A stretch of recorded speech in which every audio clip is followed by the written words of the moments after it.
Right, hello, lads and lasses, and welcome back to Boys Down Under. And boy, if today's game wasn't big enough already, after last night's, yesterday's specific result, it got a hell of a lot bigger now.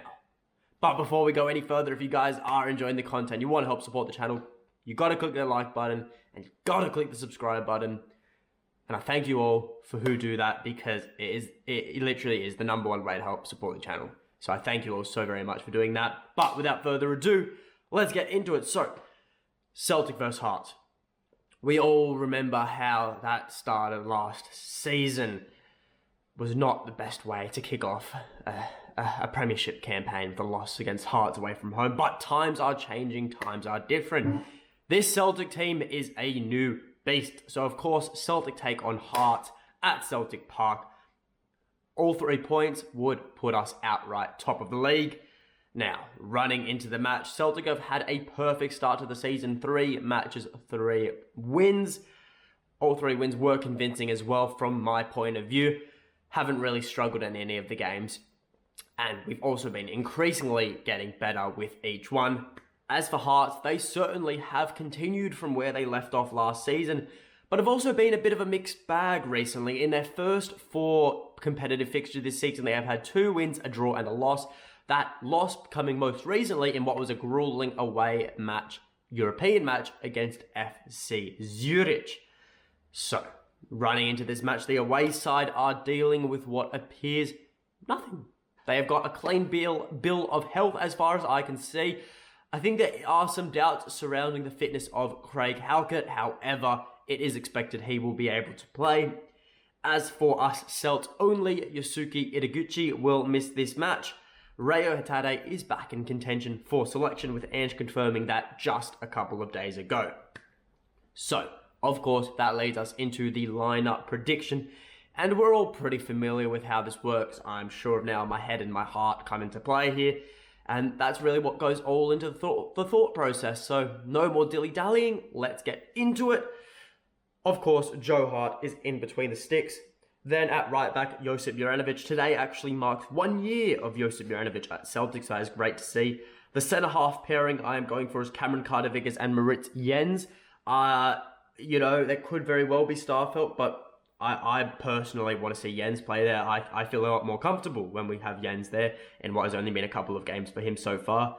Then at left back, Greg Taylor. He has been in superb form so far this season. Then into the midfield trio, of course, Captain Cal as the CDM. Then into the centre mid position, I am putting David Turnbull here. Personally, I believe it is a complete coin toss. I think it is a 50-50 with Reo Hatate. The only reason I'm not putting Reo is because it is his first match back after a couple of weeks. So Ange may not want to start him from the get-go, but it is also very possible Ange won't have those concerns after giving him last week off. So really, it's a coin flip in my eyes. But, and for that reason, I'm going with Turnbull because he has started the last few weeks. But do expect Reo to feature either way. Then as the cam, Matt O'Reilly. Hopefully he can hit a bit of form this match. I think he's had a quiet start of the season. Would be nice to see him have a bit of a masterclass performance. Then into the front 3, I'm going for an unchanged front 3 from last week. Dyson Maeda on the left. I thought he was quite superb in the first half. He really put to doubt a lot of people, including myself. He put our doubts behind us in the fact saying he's not very good on the ball. He showed quite a bit of class on the ball. Of course, on the right wing, our X-Factor, our superstar from Portugal, Jota. Then through the middle, Kyogo. Wouldn't be surprised, though, to see Yakumarka start for this match, purely because Kyogo's been starting all the other matches, and Ange has avidly spoke about how he likes to rotate the squad, so we could see maybe Kyogo get swapped out, but it doesn't seem very likely for me. Now, that leads us into the final score prediction. Now, looking at previous meetings between Celtic and Hearts last season, it was like a gym program. We progressively overloaded the results and got better and better as the season went on.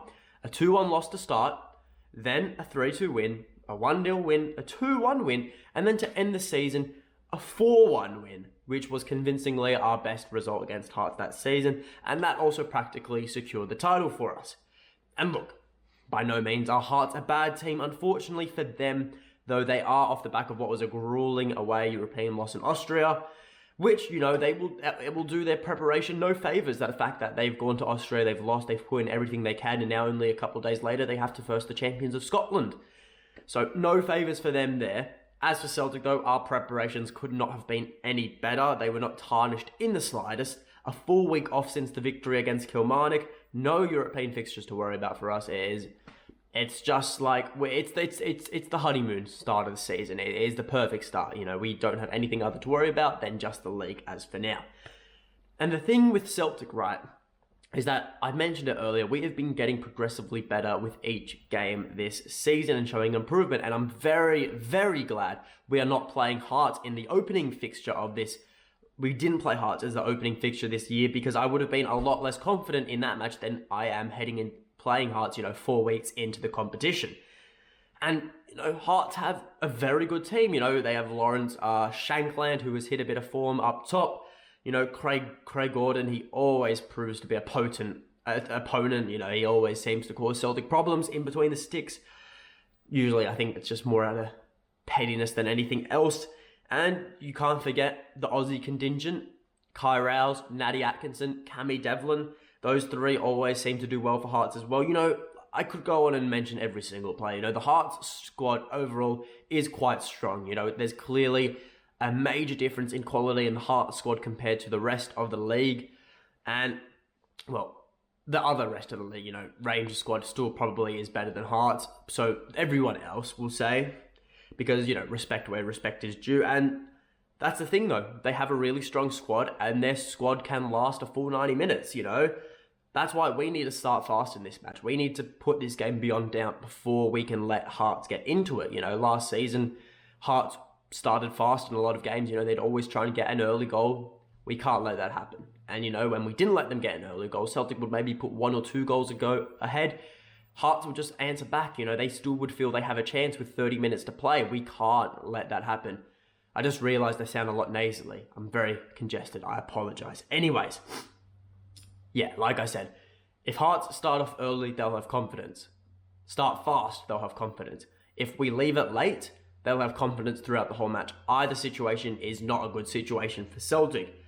We really need to put this game beyond doubt before the 60th minute, let's say. Obviously, though, looking at Celtic, Jota, he is the star right now. He is the one to make it happen if it's going to be anyone. But you've also got Reo Atate, Matt O'Reilly. Those two will obviously be able to create things out of nothing as well. You've got Kyoko. He will always score a goal when you need him to. He'll pop up out of nowhere, be silent the whole game, score your match winner, and do it the week after. It's just how Celtic works. And at the end of the day, I am quietly confident heading into this match. I don't want to get ahead of myself. By no means, I would look like I'll have egg on my face if I get ahead of myself. However, it will be a very close encounter. Don't expect a 4-0 win. Don't expect a pumping. I don't expect that to happen. I don't think anyone should. However, expect a win. Expect a good performance from the lads. Expect a statement which will send us outright first. A statement that we are going to win the league.